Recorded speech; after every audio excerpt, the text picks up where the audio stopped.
وأشهد أن لا إله إلا الله وحده لا شريك له وأشهد أن سيدنا ومولانا محمدا عبده ورسوله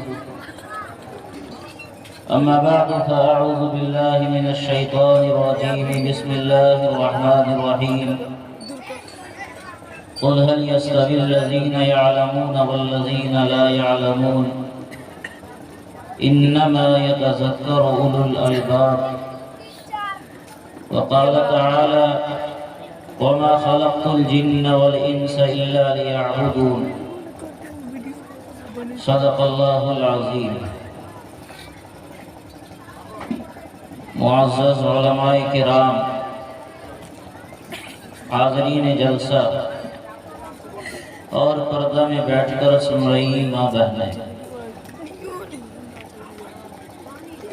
ختم بخاری شریف کی یہ تقریب اور اس کا روح پرور منظر ابھی ہمارے سامنے آیا ہے. یہ بڑی سعادت کی بات ہے کہ اللہ تعالیٰ نے اس علاقے کو اور یہاں کے علماء کو اس عظیم سعادت کے لیے منتخب فرمایا، اور اس سعادت پر پورے علاقے کو جتنا بھی ناز کرنا چاہیے وہ کم ہے. یہاں کے عوام کو، یہاں کے باشندوں کو اس ادارے کا پورا خیال رکھنا چاہیے. یہاں کے اساتذہ اور ذمہ داران کا مکمل احترام کرنا چاہیے. ان حضرات کی جافشانیوں سے اور ان حضرات کی قربانیوں سے اللہ رب العزت نے اس جنگل کو منگل بنا رکھا ہے. اس کی قدر و قیمت کا صحیح اندازہ شاید آپ کو نہیں ہو، ان حضرات کو ہو جن کے دلوں میں یہ تڑپ ہے کہ ہمارے یہاں بھی بنات کی تعلیم کا انتظام ہوتا. جو لوگ اس کے لیے کوشاں رہتے ہیں اور جو لوگ اس سلسلے میں پوری کوشش کرتے ہیں، ان حضرات کو یقیناً اس کی قدر ہے کہ اللہ تعالیٰ نے کسی جگہ ہماری بہنوں بیٹیوں کے لیے پورے اسلامی ماحول میں دینی تعلیم کا انتظام فرما رکھا ہے. ایسی جگہوں کی قدر ان حضرات کو ہے. اللہ تعالیٰ نے اس دین کی حفاظت کا وعدہ فرمایا ہے، اور اس دین کی حفاظت رب ذوالجلال نے اپنے ذمے لی ہے. اللہ تعالیٰ ارشاد فرماتے ہیں اِنَّا نَحْنُ نَزَّلْنَا الذِّكْرَ وَإِنَّا لَهُ لَحَافِظُونَ، کہ ہم نے ہی اس قرآن کو، اس دین کو اتارا ہے اور ہم ہی اس کی حفاظت کرنے والے ہیں. اس سے پہلے جو ادیان آئے وہ مٹتے چلے گئے، اس کا کوئی وجود باقی نہیں ہے اپنی صحیح شکلوں کے اندر، اور جو بھی ہے شاید وہ آسمانی دین نہیں ہے، لوگوں کا اپنا ملایا ہوا، تحریف کیا ہوا، بدلا ہوا، انبیاء کی تعلیمات کا بگاڑا ہوا کچھ ملغوبہ ہمارے سامنے ہے. حقیقی دین سابقہ ادیان میں سے کوئی بھی ہمارے پاس نہیں ہے. یہ صرف دین اسلام کا امتیاز ہے کہ اللہ تعالیٰ نے دین اسلام کی حفاظت کا ذمہ لیا، اور جب دین اسلام کی حفاظت کا ذمہ اللہ رب ذوالجلال نے لیا ہے تو اس کی حفاظت کے لیے اسی زمین پر اللہ تعالیٰ نے انسانوں میں ایسے مخلوق پیدا فرمائے. یہ نہیں ہے کہ آسمان سے فرشتہ آیا ہے اور اس کی حفاظت میں لگا ہوا ہے. اللہ تعالیٰ چاہیں تو ایسا بھی کر سکتے ہیں. اللہ تعالیٰ کی قدرت یہ ہے کہ بغیر کسی فرشتے کا بھی سہارا لیے ہوئے اور بغیر کسی انسان کا سہارا لیے ہوئے اللہ تعالیٰ اس دین کی حفاظت کرتا. لیکن اس رب ذوالجلال کی نظر انتخاب اس انسانیت کے اوپر پڑی کہ اللہ تعالیٰ نے امت محمدیہ کے افراد کو دین متین کی حفاظت کے لیے منتخب فرمایا، اور اس امت نے بھی اس دین کی حفاظت میں وہ قربانیاں پیش کی ہیں کہ صحیح معنی میں ایسی قربانی آج تک تاریخ انسانی میں کوئی قوم نہیں پیش کر سکتی۔ اللہ رب العزت کی طرف سے ایسے اسباب فراہم کیے گئے، ایسے وسائل پیدا کیے گئے، انہیں ایسی ذہانت دی گئی کہ جس کی بنیاد پر اس دین کو محفوظ کر لینا ان حضرات کے لیے بڑا آسان ہوا ہے۔ ہم لوگ پڑھتے پڑھاتے ہیں، حضرت امام بخاری رحمۃ اللہ علیہ کا تذکرہ آیا، اور حضرت نے آخری درس دیتے ہوئے حضرت امام بخاری رحمۃ اللہ علیہ کی ذہانت کا ایک واقعہ بڑے اختصار کے ساتھ آپ کے سامنے رکھا ہے۔ اللہ رب العزت نے یقیناً ایسی جماعت کو پیدا فرمایا تھا روز اول سے لے کر آج تک، جس جماعت نے پوری زندگی دین متین کی حفاظت کے لیے ہی قربان کر دیا۔ انہوں نے اپنا بینک بنگلہ نہیں بنایا، انہوں نے اپنی اولاد کی دنیا کی کوئی فکر نہیں کی، انہوں نے دنیا کے کمانے کے اور طریقے نہیں اپنائے، روکھی سوکھی کھا کر ایک وقت کا فاقہ اور ایک وقت کا کھانے پر گزارا کر کے جتنا ہو سکا ہے ان حضرات نے پوری قربانی دی، اور یہ اپنے آپ کو اس جوخم میں ڈالا کہ دنیا کی ساری مشقتیں برداشت کر لیں، مگر اللہ رب العزت کے بھیجے ہوئے اس آخری دین کے اوپر کوئی آنچ نہیں آیا۔ سیدنا امام بخاری رحمۃ اللہ علیہ کا تذکرہ آیا بخاری شریف کے حوالے سے، پوری زندگی انہوں نے دین متین کی حفاظت کے لیے اپنے آپ کو وقف کر رکھا تھا۔ بخاری شریف جو لکھی گئی ہے تو علماء جانتے ہیں بخاری شریف کے لکھنے میں انہوں نے کتنا اہتمام کیا ہے۔ ایک ایک حدیث کو لکھنے کے لیے باضابطہ انہوں نے وضو نہیں غسل فرمایا ہے۔ ایک ایک حدیث کے لکھنے کا اتنا اہتمام کہ ہر حدیث لکھنے کے لیے باضابطہ غسل کا اہتمام فرما گئے، اور لاکھوں ذخیرے احادیث سے اس کا انتخاب فرما کر چند ہزار احادیث بخاری شریف میں انہوں نے جمع فرمایا۔ حافظے کا جو عالم تھا اس کا ایک اشارہ آپ کے سامنے آیا کہ ایک مرتبہ علماء کی ایک بڑی تعداد نے ان کے حافظے کا امتحان لیا، کوئی بڑی عمر نہیں تھی، نوجوان تھے، اور یہ معلوم ہوا کہ یہ نوجوان محدث آیا ہوا ہے، اللہ رب العزت نے اسے حدیث کا علم عطا فرمایا ہے۔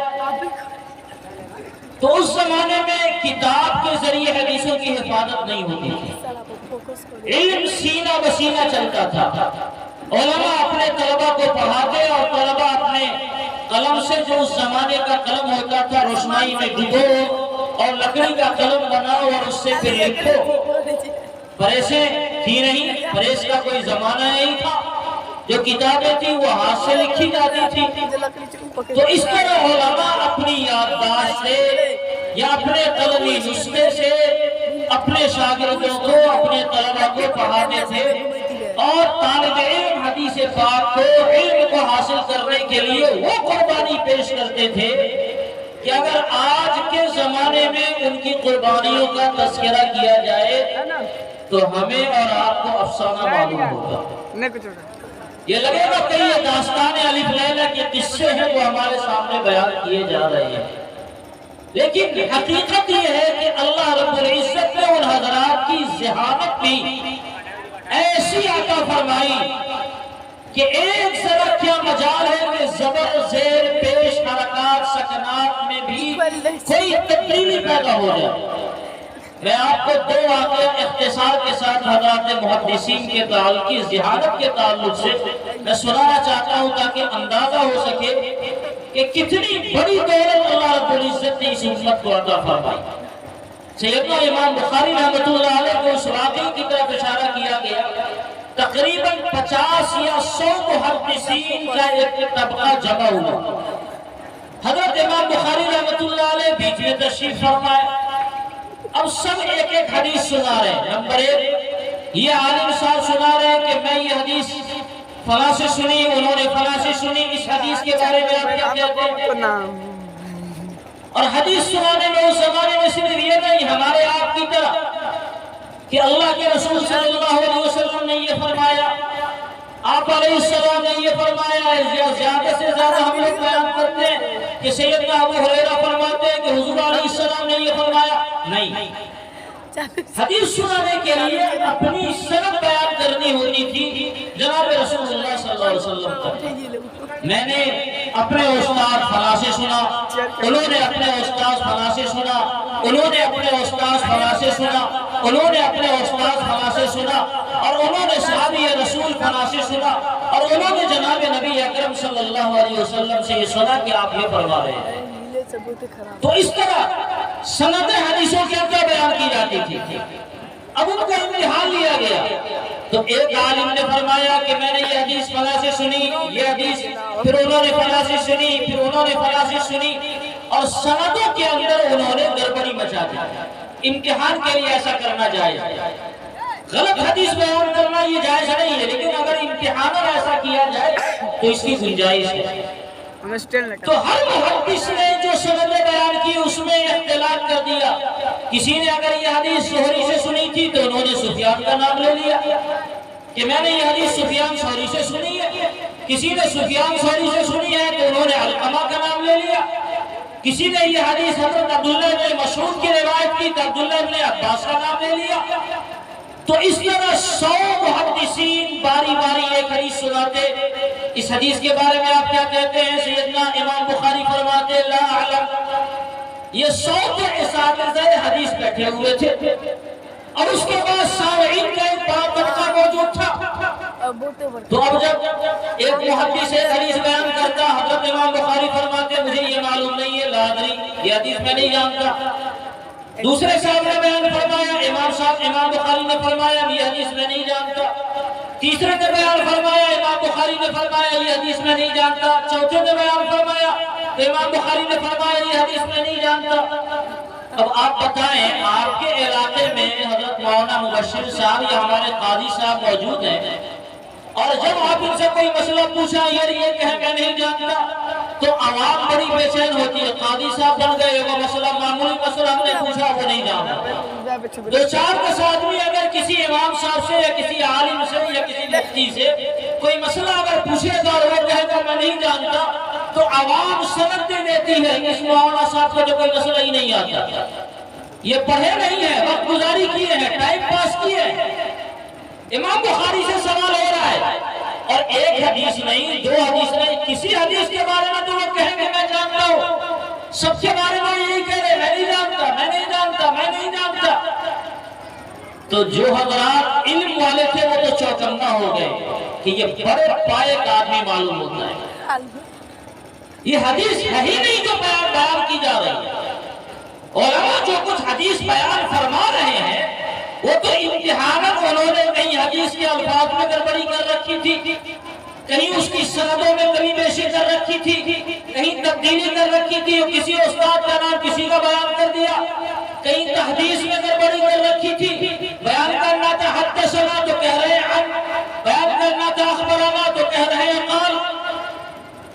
تو اساتذہ حدیث تو سمجھ گئے کہ یہ نوجوان تو بڑے پائے کا آدمی معلوم ہوتا ہے، لیکن مجمع میں کھلبلی بچی۔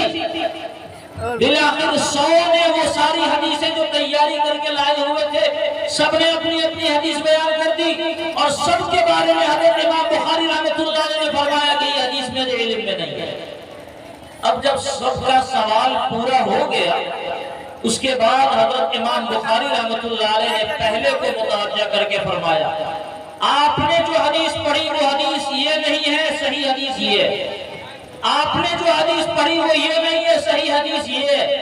آپ نے جو حدیث پڑھی وہ یہ نہیں، صحیح حدیث یہ ہے۔ اور باری باری 100 آدمیوں سے مخاطب ہو کر جو صحیح حدیث تھی صحیح سند کے ساتھ حضرت امام بخاری رحمۃ اللہ علیہ نے اس حدیث کو بیان فرمایا، تب واقعی اب لگا کہ آپ اتنا بڑا محدث جو 100 حدیث کو بیان کرتا ہوا چلا گیا، اور شارحین نے لکھا ہے کہ کمال صرف یہ نہیں تھا کہ امام بخاری رحمۃ اللہ علیہ نے ساری حدیثیں صحیح بیان فرما دی. میں حافظ قرآن اور بہت سے حفاظ قرآن یہاں موجود ہوں گے. آپ قرآن کریم کی 10 آیتیں غلط سند ہم سے پوچھئے اور یہ پوچھئے کہ یہ کون سی آیتیں پڑھیے تو میں صحیح آیت تو پڑھ دوں گا، مگر غلط آیت جو آپ نے پوچھی شاید میرے علم میں نہیں رہے گی، یاد نہیں رہ پائیں گے. امام بخاری کا صرف یہ کمال نہیں تھا کہ امام بخاری نے 100 حدیثوں کو صحیح بیان فرمایا. اللہ رب العزت نے ایسا غضب کا حافظہ دیا تھا کہ جو حدیثیں غلط انہوں نے جیسی سنی بیان فرمایا کہ آپ نے یہ حدیث اس طرح غلط پڑھی ہے، یہ حدیث غلط ہے اور صحیح حدیث یہ ہے. ان کا اصل کمال یہ تھا کہ غلط حدیثوں کو بھی انہوں نے من وعن ویسے ہی سنا دیا جیسے کہ سائرین نے ان سے پوچھا.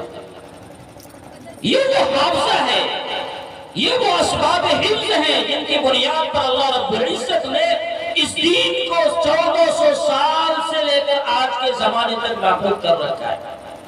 صحاح ستہ میں ایک نام آتا ہے ترمذی شریف کا، بخاری شریف، مسلم شریف، نسائی شریف، ابو داؤد شریف، ترمذی شریف، ابن ماجہ شریف. یہ 6 کتابیں ہیں جن پر امت کا یہ اتفاق ہے کہ یہ حدیث کی صحیح ترین کتابوں میں سے ہے اور یہی ترتیب علماء نے بیان کی جن کو صحاح ستہ کہا جاتا ہے. اس میں امام ترمذی رحمۃ اللہ علیہ کی کتاب ہے جن کو ترمذی شریف کہا جاتا ہے. امام ترمذی رحمۃ اللہ علیہ ایک مرتبہ اپنے طلبہ کی جماعت کے ساتھ ایک جگہ سفر کر رہے تھے. سفر کرتے ہوئے نابینا ہو گئے تھے، کچھ نظر نہیں آتا تھا. اس زمانے میں اسکارپیو تو نہیں رہا ہوگا، کوئی کٹھی گاڑی نہیں ہوگی، کوئی بیل گاڑی نہیں ہوگی، اس طرح کی کوئی سواری نہیں ہوگی. اور اسی سواری پر تشریف لے جا رہے ہیں، طلبہ کا مجمع ہے اور اسی پر حدیث پڑھا رہے ہیں، طلبہ کو سنا بھی رہے ہیں اور یہ سفر بھی جاری ہے. اچانک ایک جگہ ایسا ہوا کہ انہوں نے اپنے سر کو اس طرح جھکایا، ایسا لگا کہ کسی چیز سے ان کے سر کو چوٹ لگنے والی ہے. سر جھکایا فوراً اور پھر سر اٹھا لیا. طلبہ کو حیرت ہوئی، طلبہ نے پوچھا حضرت کیا ماجرا ہے، کوئی بات ہو گئی کہ جس کی وجہ سے آپ نے سر جھکایا؟ حضرت تو دیکھ نہیں رہے تھے، آخری عمر میں نابینا ہو گئے تھے. تو حضرت امام ترمذی رحمۃ اللہ علیہ نے پوچھا کہ یہاں پر کوئی درخت کی کوئی ٹہنی نہیں لٹک رہی ہے؟ کوئی ایسا درخت نہیں ہے جس کی ٹہنی بالکل زمین پر آ کر لگ رہی ہو اور آدمی اگر سر کو نیچے کر کے جھکا کر نہیں چلے تو وہ ٹہنی سر سے لگ جائے گی؟ تو طلبہ نے کہا حضرت یہاں کوئی درخت تو نہیں، یہ ٹہنی کا سوال ہی نہیں پیدا ہوتا، بالکل راستہ کلیئر ہے، صاف ہے. تو امام ترمذی رحمۃ اللہ علیہ فرمانے لگے انا للہ و انا الیہ راجعون. اب ہمارا حافظہ کمزور ہو گیا، اب میں آپ حضرات کو حدیث نہیں پڑھا سکتا. یہ عجیب ماجرا ہو گیا. ایک درخت کی ٹہنی لگ رہی ہے سڑک پر یا نہیں لگ رہی ہے، اتنے معمولی واقعے سے حضرت امام ترمذی رحمۃ اللہ علیہ نے عذر بیان کر دیا کہ اب میں آپ حضرات کو حدیث نہیں پڑھا سکتا اس لیے کہ میرا حافظہ کمزور ہو گیا. امام ترمذی نے بیان کیا کہ میری یادداشت کہہ رہی ہے کہ یہاں پہلے کوئی درخت ہوا کرتا تھا اور اس کی ٹہنی لگ رہی ہوتی تھی اور گزرنے والا جب تک اپنا سر جھکا کر نہیں جائے وہ درخت کی ٹہنی سے اس کا سر لگا کرتا تھا. تو اگر واقعتاً ایسا نہیں ہے اس کا مطلب یہ ہے کہ میری یادداشت اب کمزور ہو گئی ہے، بڑھاپے کا اثر ہمارے وجود پر آ گیا ہے، اس لیے اب میں اس لائق نہیں رہا کہ میں حدیث کو پڑھا سکوں. اب سوچیں کتنا معمولی واقعہ ہے. آپ حضرات یہاں سے مسجد جاتے ہوں گے، جو اس محلے کے لوگ ہیں یہاں سے مسجد ہم کو لگتا ہے کہ ہزاروں بار گئے ہوں گے. آپ بتا سکتے ہیں آنکھ بند کر کے یہاں سے وہاں تک جا سکتے ہیں؟ شاید کوئی ایک بندہ نہیں جائے گا. اور آنکھ بند کر کے جب آپ جا رہے ہوں گے تو آپ بتا سکتے ہیں کہ یہ درخت یہاں پر آ گیا اور یہ پول یہاں پر آ گیا اور یہ فلاں کی دکان یہاں آ گئی؟ نہیں کوئی بتا پائے گا. امام ترمذی رحمۃ اللہ علیہ اللہ نے ایسا غضب کا حافظہ دیا تھا کہ اس حافظے کی بنیاد پر یہ کہہ رہے یہاں کوئی درخت تھا، اس کی ٹہنی تھی اور وہ ٹہنی زمین پر آ رہی تھی. اور اگر ایسا نہیں ہے تو میرا حافظہ خطا کر رہا ہے اس لیے میں پڑھانا بند. طلبہ کو پریشانی ہوئی، شاگردوں کو پریشانی ہوئی. آج کے زمانے کے مدرسے کے طلبہ نہیں تھے کہ استاد اگر کہتے کہ میں نہیں پڑھاؤں گا تو چھٹی ہو گئی تو طلبہ خوشی منائے، چلو اچھا ہوا چھٹی مل گئی۔ اس زمانے کے طلبہ تھے جن کو پڑھنے کا شوق تھا، اور جو ہزار کلومیٹر کی دوری سے وہ حضرات اگر معلوم ہوتا کہ فلاں محدث کے پاس ایک حدیث ہے تو اس کے لیے 100 نہیں ہزاروں کلومیٹر کی دوری کا سفر کر کے آتے تھے۔ ٹرین کا زمانہ نہیں تھا، پلیٹ کا زمانہ نہیں تھا، وہ زمانہ تھا پیدل سفر کرنے کا، وہ زمانہ تھا جانوروں کی سواری کرنے کا۔ اور اگر معلوم ہو گیا کہ فلاں علاقے میں علم ہے، یہاں سے دہلی میں علم ہے 1200 کلومیٹر، تو علم کے مطالعوں کے لیے 1200 کلومیٹر کوئی مسئلہ نہیں ہوتا تھا، اور یہ حضرات لمبا سفر کر کے وہاں چلے جاتے، اور جن کے بارے میں معلوم ہوتا کہ ان کے پاس حدیث کا علم ہے، وہاں جا کر یہ حضرات حدیث کا علم حاصل کیا کرتے تھے۔ سیدنا امام احمد ابن حنبل رحمۃ اللہ علیہ بڑے امام بھی گزرے ہیں اور بڑے محدث بھی گزرے ہیں۔ ان کی حدیث کی باضابطہ ایک کتاب ہے مسند احمد ابن حنبل، بڑی ضخیم اور ہزاروں حدیث کا مجموعہ ہے۔ ایک زمانہ آیا کہ وقت کے بادشاہ کی نظر اعتاب ان پر پڑی اور انہیں نظر بند کر دیا گیا۔ بغداد میں حدیث کا درس دیا کرتے تھے، لیکن لوگوں کو کہہ دیا گیا کہ خبردار ان کے حدیث کا درس کو بند کیا جاتا ہے، کوئی ان سے نہیں پڑھ سکتا۔ ان کا نام لینا جرم ہو گیا بغداد کے اندر۔ ایک طالب علم کا پیاسا بہت دور سے، بغداد سے کوسوں دور، ہزاروں کلومیٹر دور سے وہ بندہ علم کی طلب میں بغداد پہنچا ہے، اور لوگوں سے معلوم کرتے ہوئے کہ احمد ابن حنبل کا مکان کون ہے، کہاں ہے ان کا گھر، تو اس زمانے میں ان کا نام لینا جرم ہو گیا تھا۔ علماء پر اس طرح ابتلاءات آتے رہتے ہیں، ہر زمانے میں ہوتا ہے، یہ کوئی بڑا مسئلہ نہیں۔ تو لوگوں نے کہا کہ اشاروں میں نام بتا دیا، بڑا تفصیلی واقعہ ہے، لیکن میں اشاروں میں بتاؤں کہ بالآخر یہ طالب علم پہنچاتا حضرت امام احمد ابن حنبل کے دروازے پر پہنچ گیا۔ دروازہ کھٹکھٹایا، اندر سے حضرت امام تشریف لائے باہر، پوچھا کیوں آئے ہو؟ تو کہا حضرت میں بہت دور سے علم کی طلب میں آیا۔ کہا کتنی دور سے آئے ہو؟ افریقہ سے آئے ہو گے؟ کہا نہیں حضرت میں اس سے بھی بہت دور سے علم کی طلب میں آیا ہوں۔ کہا کتنی دور سے آئے ہو؟ لگتا اندلس سے آ رہے ہو؟ کہا جی حضرت اندلس سے آ رہا ہوں۔ اندلس اور بغداد کی مسافت تقریباً 3 سے 4 ہزار کلومیٹر کی دوری کا ہے۔ 3 سے 4 ہزار یعنی 4 ہزار کلومیٹر اگر مان لے تو یہاں سے سعودیہ 4 ہزار کلومیٹر کی دوری ہے، آپ میپ پر دیکھ لیجئے۔ اتنی لمبی مسافت ایک بندہ طے کر کے جاتا ہے، وہ جہاز کا سفر نہیں، خدا ہی جانتا ہے کہ اتنی مشکلات سے وہ بندہ وہاں پہنچا ہے، اور تب کہتا ہے حضرت میں بڑی دور سے آیا ہوں اور علم کی طلب کے لیے آیا ہوں، اور اس لیے آیا ہوں کہ آپ کے پاس میں علم حاصل کروں۔ حضرت امام احمد ابن حنبل نے فرمایا کہ مجھے جانتے نہیں ہو کہ ہمارے اوپر سرکار نے پابندی لگا رکھی ہے اور میں نہیں پڑھا سکتا تمہیں؟ تو فرمایا حضرت مجھے معلوم ہے، لیکن میں ایک ترکیب بتاتا ہوں، آپ کے پاس میں پڑھنے نہیں جاؤں گا، اگر میں پڑھنے آ گیا تو میں بھی پکڑا جاؤں گا اور آپ بھی پکڑے جائیں گے، اس لیے میں آپ کے پاس بھکاری بن کر آؤں گا، بھکاری کے لباس میں آؤں گا، اور میں صدا لگاتا ہوا آؤں گا، کوئی اللہ کے واسطے دے دو، 1 روپے 2 روپے دے دو، اور اس طرح میں صدا لگاتا ہوا دروازے سے گزروں گا، آپ کے پاس بھی آؤں گا، آپ 1-2 حدیث مجھے پڑھا دینا، میں آگے چلا جاؤں گا۔ علم کی طلب تھی، بندے خدا نے بھکاری کا لباس پہنا، اور 1 دن نہیں 2 دن نہیں کئی مہینے مستقل اس طرح وہ اس گلی سے گزرتا اور کہتا کوئی ہے اللہ کے نام پر دینے والا دے دو، اس زمانے میں جو اس طرح کے الفاظ رہے ہوں، اور وہ صدا لگاتا ہوا حضرت امام احمد ابن حنبل کے دروازے پر پہنچتا۔ حضرت امام احمد ابن حنبل دروازہ کھولتے، اسے بلا لیتے بھکاری سمجھ کر کہ شاید بھکاری کو کھانا دیا جا رہا ہے، اور وہاں 1-2 حدیث انہیں پڑھا دیتے اور پھر کھسکا دیتے، اور اس طرح یہ بندہ مہینوں علم حاصل کرتا۔ اتنی قربانیوں کے ساتھ آدمی علم حاصل کرتا تھا اس زمانے میں۔ تو طلبہ کی جو جماعت تھی وہ حضرت امام ترمذی رحمۃ اللہ علیہ کے ساتھ تھی، اور امام ترمذی نے جب منع کر دیا کہ میں اب نہیں پڑھاؤں گا، تو طلبہ نے یہ کہا حضرت پھر ہمارا کیا ہوگا؟ ایسا ہے کہ ہم پتہ لگاتے ہیں کہ یہاں واقعی پہلے کوئی درخت تھا یا نہیں تھا۔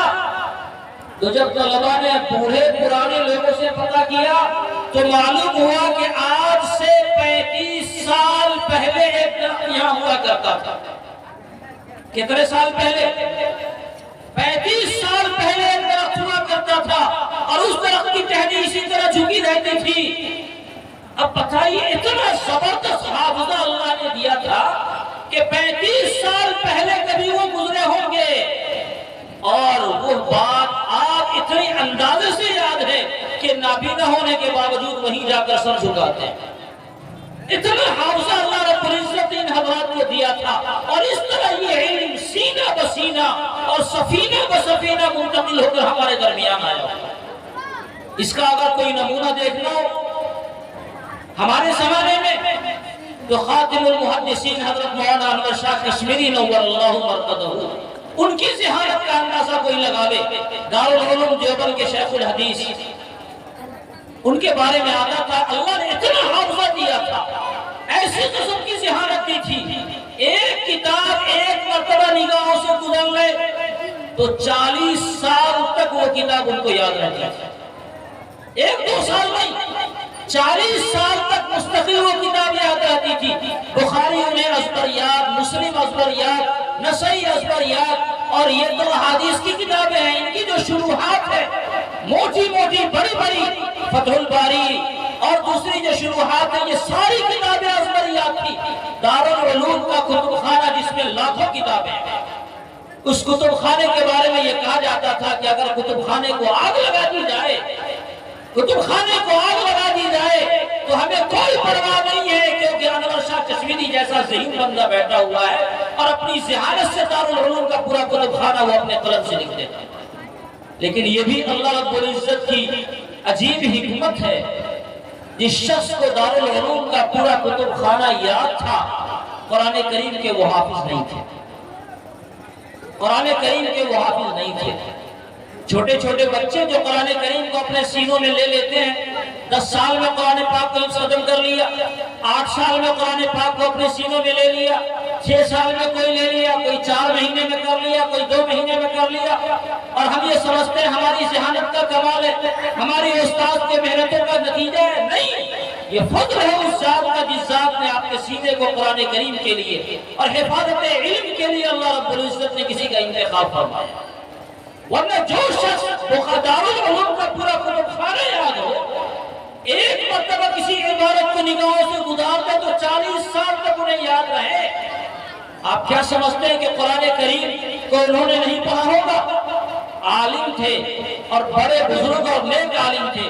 اگر ہم اندازہ لگائیں تو روزانہ ایک پارہ تو پڑھتے ہی رہے ہوں گے، سال میں 12 ختم ایسے ہو گئے، اور اگر اللہ تعالیٰ نے 60 سال کی زندگی دی، 10 سال 12-15 سال نکال دے تو تب بھی 30-40 سال تک ہر سال 12 ختم بندے خدا نے کیا قرآن کریم کا۔ لیکن اللہ رب العزت کو دکھلانا تھا کہ ہم ذہانت بھی دیتے ہیں تو ایسی، اور ہماری حکمتوں کا فیصلہ ہوتا ہے تو ایسا کہ جس شخص کو پورا کتب خانہ یاد ہو، اگر ہم چاہیں تو اس کے سینے کو قرآن کریم کے لیے منتخب نہیں کرتے۔ یہ ہمارا فضل و کمال ہے کہ کسی کے سینے کو انتخاب کرتے ہیں اور اس سینے کو اور اس کی ذات کو ہم قرآن کریم کی حفاظت کے لیے یا بخاری شریف کی حفاظت کے لیے منتخب فرماتے ہیں۔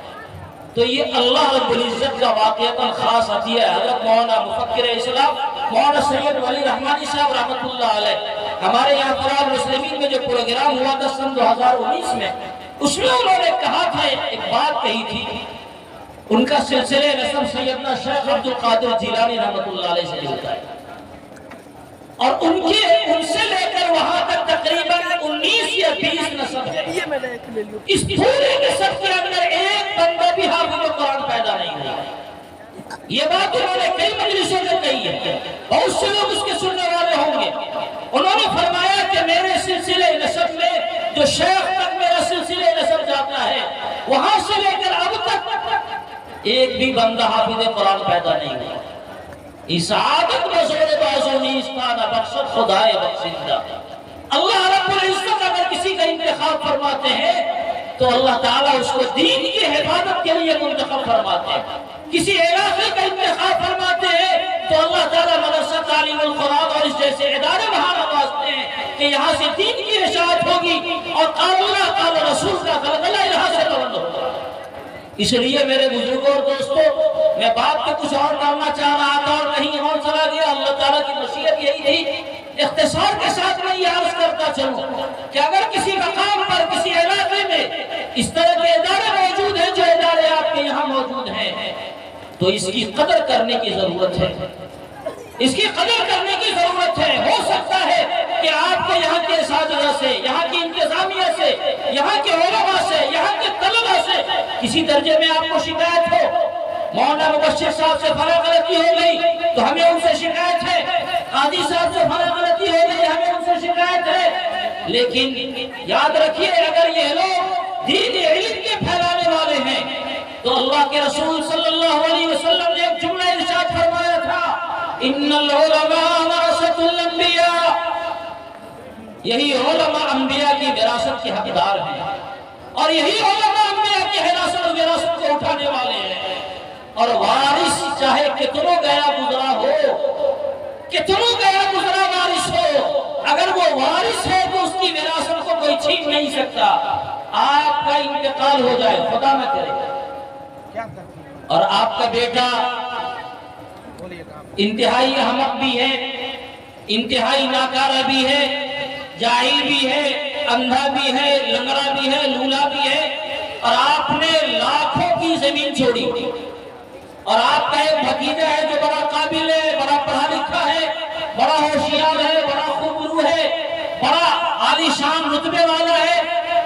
سچ بتائیے کہ آپ کی زمین کا وارث آپ کا وہ اپاہج بیٹا ہے یا وہ آپ کا خوبرو بھتیجا ہے؟ کون وارث ہوگا؟ جو بیٹا ہے وہی وارث ہوگا۔ وارث ہوتا ہے چاہے وہ کتنا اپاہج ہو۔ علماء انبیاء کے علوم کے وارث ہیں چاہے وہ اپنے زمانے میں کتنے گئے گزرے ہو۔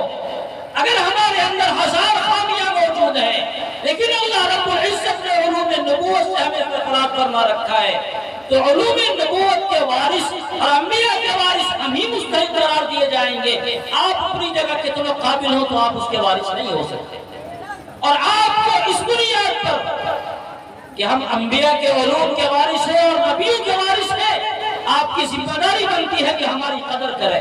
میں روح اللہ ہوں، غلط ہو سکتا ہوں، لیکن نبی کے علوم کا اگر کوئی وارث ہے تو نبی کے وارثین ہونے کے ناطے اس کی قدر افزائی امت کی ذمہ داری بنتی ہے۔ اس زمانے میں یاد رکھیے گا، میں بہت سوچ کر یہ جملہ بول رہا ہوں، کوئی جبرائیل امین نہیں آ سکتا ہے، جبرائیل امین کوئی نہیں آ سکتا ہے۔ آپ اگر اپنے علماء میں جبرائیل امین کی صفات پیدا کرنا چاہتے ہیں تو ایک جملہ نوٹ کیجئے گا، دارالعلوم دیوبند کے شیخ الحدیث حضرت مولانا شیخ نصیر احمد خان صاحب رحمۃ اللہ علیہ، جو حضرت شیخ الاسلام کے طالب علم تھے، انہوں نے ایک جملہ ہم لوگوں سے فرمایا تھا، حضرت مولانا موسیٰ صاحب نے بھی پڑھا ہوگا، شاید انہیں بھی یاد ہو، ان سے بھی فرمایا ہو، انہوں نے فرمایا تھا کہ ہم شیخ الہند نہیں رہے، تم شیخ الاسلام نہیں رہے۔ اگر استاد شیخ الہند ہوگا تو طالب علم شیخ الاسلام بنے گا، اور اگر استاد شیخ الہند نہیں ہے تو طالب علم شیخ الاسلام نہیں ہے۔ اگر آپ اپنے علماء کو شیخ الاسلام بنانا چاہتے ہیں اور چاہتے ہیں کہ شیخ الاسلام کی خوبیاں ان میں موجود ہوں تو شیخ الہند کی خوبیاں آپ میں بھی تو پیدا کرنی ہوگی۔ اگر آپ چاہتے ہیں کہ آپ کا امام ابو بکر ہو تو آپ کو ابو ہریرہ کی صفات پیدا کرنی ہوگی، ابو ہریرہ جیسے عوام پیدا ہو جائیں تو ابو بکر و عمر جیسے خلیفہ انشاءاللہ پیدا ہوں گے، اور اگر آپ جیسی عوام ہوگی تو ہم جیسا ناکارہ علماء ہی ملیں گے، اور ہم ہی آپ کے سروں کے تاج ہیں۔ اللہ رب العزت کے یہاں یہ نہیں پوچھا جائے گا کہ تم نے امام بخاری کی قدر کی تھی یا نہیں کی تھی، وہ تو نہیں ہے ہمارے زمانے میں۔ یہ پوچھا جائے گا کہ تم نے مولانا موسیٰ صاحب کی قدر کی تھی یا نہیں کی تھی۔ آپ کہیں گے کہ مولانا موسیٰ صاحب میں 1000 خامیاں تھی۔ حضرت امام احمد بن حنبل رحمۃ اللہ علیہ کا جب انتقال ہوا اور اللہ رب العزت کے دربار میں پہنچے تو اللہ رب العزت کی طرف سے سوال کیا گیا، انہوں نے دعا کی اللہ معاف فرما دے، تو امام احمد بن حنبل رحمۃ اللہ علیہ کو اللہ تعالیٰ نے فرمایا کہ اگر معاف کرنا نہیں ہوتا تو اپنے علم کا وارث، اپنے نبی کے علم کا وارث تمہیں نہیں بنتا۔ علماء کو اللہ نے چنا ہی ہے اسی لیے کہ خدا کی خاص نظر کرم ہو، ہماری ہزار خامیوں کے باوجود انشاءاللہ اللہ تعالیٰ کی نظر رحمت ہماری طرف ہوگی۔ کیوں کہا گیا فقیہ واحد اشد علی الشیطان من الف عابد؟ 1000 عبادت گزار ایک طرف اور ایک عالم ایک طرف، یہ سوتا ہوا ہے، اور 1000 عبادت گزار عبادت میں لگے ہوئے ہیں، لیکن عالم کا جو مقام اللہ رب العزت نے طے کیا ہے، یہ 1000 صوفی اور عابد مل کر بھی اس مقام کو نہیں پہنچ سکتے۔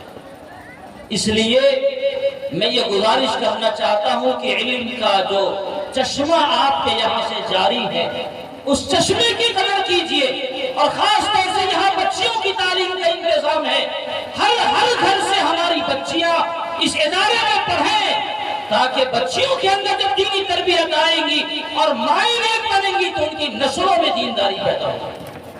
اور جب ماں میں دینداری نہیں رہے تو ظاہر ہے ماں فلم دیکھنے والی ہے، جو بچہ ڈانس کرنے والا ہوگا۔ اذا كان رب البيت بالطبل ضاربا فلا ترن الاولاد فيه على الرقص، عربی کے شاعر نے کہا تھا باپ ڈھول بجائے گا تو بیٹا تو ڈانس کرے گا۔ ماں کہتی ہے کہ بیٹا فرما بردار نہیں رہا، باپ کو شکایت ہے کہ ہمارا بیٹا بات نہیں مانتا، کیوں بات نہیں مانے گا؟ آپ تو اللہ کی بات نہیں مانتے، آپ کا بیٹا آپ کی بات کیوں ماننے لگا؟ اس لیے ضرورت ہے کہ اپنی نسلوں کو دیندار بناویں، اور آج کے زمانے میں اس کی ضرورت 1000 گنا بڑھ گئی ہے۔ ارتداد کا فتنہ اتنی تیزی سے خاص طور سے ہماری بیٹیوں کے اندر آ رہا ہے۔ موبائل نے اتنا بڑا فتنہ جنم دیا ہے کہ انسان کا گھر پاکیزہ ہوتا ہے، لیکن موبائل کے ذریعے ہماری بیٹیاں غیروں سے رابطہ کرتی ہیں اور گھروں سے نکل کر اپنے دین و ایمان کا بھی سودا کرتی ہیں اور اپنی عزتوں کو بھی نیلام کرتی ہیں۔ ایسے ماحول میں ہر علاقے میں نہیں، ہر محلے میں اس بات کی ضرورت ہے کہ بنات کے ادارے قائم کیے جائیں، اور وہاں بچیوں کو دینی ماحول میں اللہ رب العزت کی عظمت کا سبق انہیں پڑھایا جائے، نبی پاک صلی اللہ علیہ وسلم کی محبت ان کے سینوں میں بسائی جائے، اور ایمان کی قدر و قیمت ان کے سینوں میں ڈالی جائے، تاکہ یہ بچیاں دنیا کے میدان میں جب آویں تو کچھ بھی ہو اپنی عزت کا سودا نہ کرے اور اپنے ایمان کا سودا تو نہ کرے۔ اپنے ماں باپ کے لیے وہ کم سے کم بے عزت تو نہ بنے، ان کی عزتوں کو نیلام کرنے والے تو نہ بنے۔ اس لیے میرے بزرگوں اور دوستوں بھائیوں، اس بھیم پور کے رہنے والے لوگوں، اگر آپ کے اندر دین کی ذرہ برابر بھی قدر ہے تو خدا کے واسطے ان تمام چیزوں کی قدر کیجئے جہاں دین کا درس دیا جاتا ہے، ان علماء کی قدر کیجئے جو علماء دین کے پڑھنے پڑھانے والے ہیں، ایسے لوگوں کی قدر کیجئے جو حضرات آپ کے بچوں کو دینی علم سکھانے پڑھانے والے اور انہیں دینی درس دینے والے ہیں، کیونکہ یہی ہمارے حقیقی محسن ہیں، اور یہی ہمارے لیے آخرت کے اعتبار سے بھی اور دنیا کے اعتبار سے بھی کامیابی کا ضامن ہے۔ اللہ رب العزت اس کہنے سننے پر ہمیں بھی عمل کی توفیق عطا فرمائے اور آپ کو بھی عمل کی توفیق عطا فرمائے۔ اللہ تعالی ہم سب کی جان کی، مال کی، عزت و آبرو کی، ایمان کی حفاظت فرمائے۔ آمین۔ وآخر دعوانا الحمدللہ رب العالمین۔ جزاک اللہ۔